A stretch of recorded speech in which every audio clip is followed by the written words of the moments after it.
Tak Natálko, ukaž mi, kde je A jako auto. Tady. Ano. A kde je D jako děda? Tady. A T jako táta? Tady. Ano. A N jako Natálka? Natálka? N.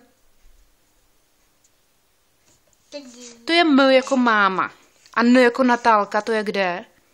Tady je. Ano. A B jako babí? Ukaž mi B.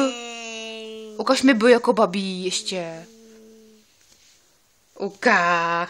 Kde je babí? B. Kde je B jako babí, Natálko? Ne. Jo. Ne. Jo. Neukážeš. Tak příště zase, jo? Tak udělej pápa. Papa. Papa. A řekni ahoj. Ahoj.